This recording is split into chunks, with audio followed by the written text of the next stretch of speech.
Back on MorningLine, our guest this morning is Metro's Vice-Mayor Jim Shulman. I asked him over the holiday, what was the best thing he had to eat, and among other things, and he is something of a gourmand, a chow hound, if you will. He said, the first thing he said is he made his own biscuits, and they actually rose, and they came out pretty good. Well, Lisa Milligan, who works for the planning department for the city, I don't know how we got in this conversation. I think it was at the last council meeting. I think I said one of the goals for the new year was to make biscuits. Finally, I'd been wanting to do it from scratch. From scratch, yeah. Yeah, not the pop the can and do it, but do it from scratch. And she sent me a recipe, and I followed it. I just followed it, and they came out really well. I bet. Were they big, small, kind of crunchy on the outside? They were kind of in the middle, a little crunchy on the top. And how did you eat them? With what?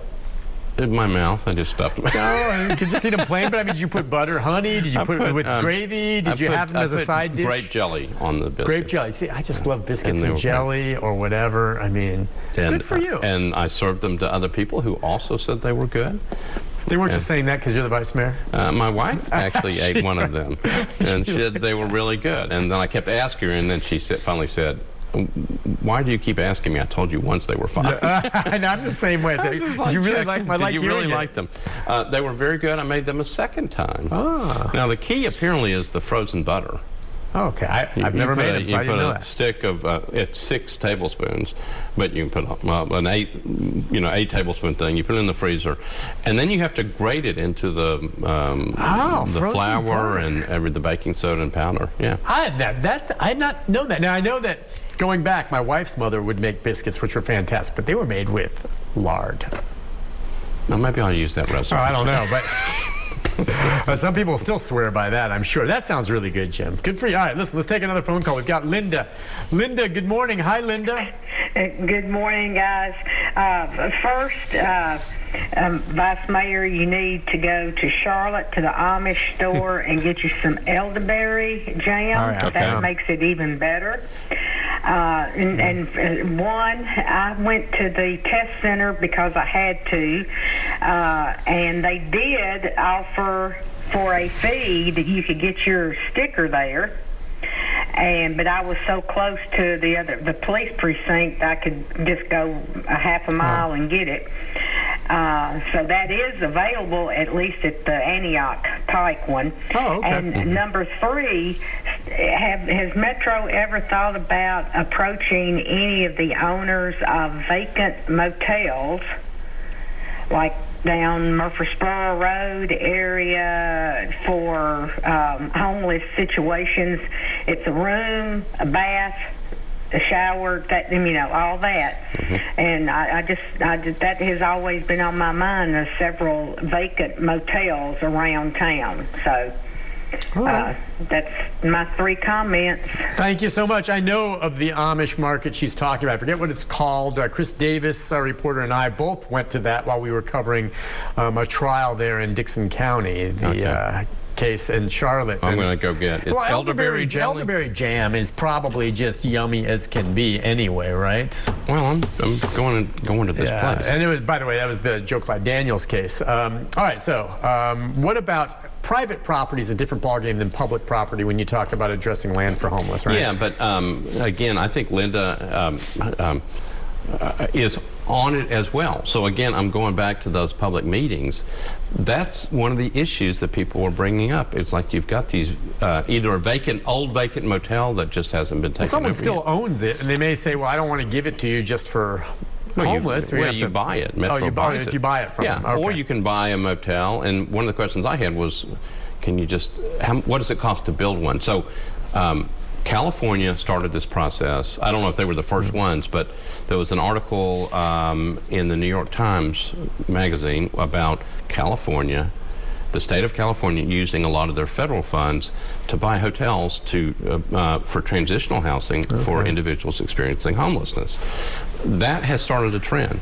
So Linda's right. One of the big issues that was brought up at the December 20th meeting that showed up on a lot of the things that we just sent over, again, to the Homelessness Planning Council, is Metro, use your money to either house people in motels or buy a motel and use it that way. You buy a motel that has, let's say, 60 to 80 rooms.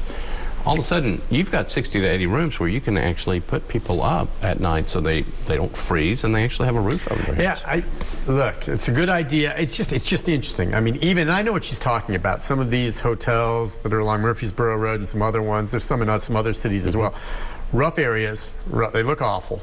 Okay, but still, it's in Nashville, and that property that they're on, it's worth a fortune, and it's going to only get more valuable because these areas that are kind of rough, well, when everything else is packed up, it's going to start moving there, you know, and the cost is really what you guys are up against to some degree. If I'm an owner of one of those hotels, you're going to have to pay me a chunk of change to give it up, unless I'm just pressed and have no choice. Well, so I mean, you can go online and see what some hotels. Yeah, I mean, some of them look awful. Some of them, yeah. And obviously, we're not talking about the Grand Hyatt downtown. No. You're talking about ones that are shut down. They're not even either operating shut down right now. or that are struggling, and you can buy a motel, and all of a sudden you can kind of fix it up where you don't have to build something brand new, and particularly if you can find one with kitchenettes in there, then you've got a whole kind of an apartment living thing. The goal is to come up with a really good plan, both short-term and long-term. Because short-term, you have to deal with situations of outdoor homelessness, and you want to help people find places to live. But in a city that you just said, the value of the property is going way up very, very quickly, we have to move now. You know, if we wait, then everything's just going to be more expensive. But you got to come up with a plan, and I know part of what we were trying to do on the 20th and the other two meetings was just talk to the public and try to figure out if we could develop a plan. So a lot of ideas came out of it, and then the mayor has now asked Jay Gervais, who is the interim head of the Metro Homeless Impact Division, to come up with a plan dealing with outdoor homelessness. So we'll see where that goes. Is it your belief still that more people are moving here than moving away? Yeah. I guess that's kind of silly. That's pretty much a done deal. And the folks who are moving here, though, who are they? Or what would you say the general demographic is that? And of course, we know we have Oracle and we have Amazon and others that are moving here and into some of the surrounding counties. So that's part of it. But these are people that are moving here that have means, even though I think some of them, even coming from California, where they're selling their property, thinking, oh, I just sold my house in LA, I'll be able to buy a castle in Nashville, are coming here and getting sticker shock. Yeah, well, but not as bad as what they might expect out in California is what I heard. So you're paying a lot more money out there. Salaries may be a lot higher out there, but they're coming here, I think, for two reasons. Now, I haven't done any type of survey, but one I think has to do with income tax. Yeah, and the cost of living. We may go like, this is crazy what's happening here, but people in California have been there and they're coming here and going like, it's better than what there's so many billings and taxes and everything else that comes into with living in California. Yeah, and the other thing is probably just kind of a different quality of life. I mean, there are so many people that live in the LA area. I've been to LA lots of times. I like the city, and they've done some really, really innovative things. But I think if you're looking for a change and the income tax thing has got you kind of hooked, then you're going like, well, but I don't want to be away from all the things that I'm used to doing. And Nashville is a big city with a lot of big stuff. Gosh, it's changed. I still remember when I moved here in 1995, I was living in Newport Beach at the time in Southern California. And I remember LA Times magazine came out with a cover story about how there was this exodus of people in Los Angeles moving to Nashville, Tennessee.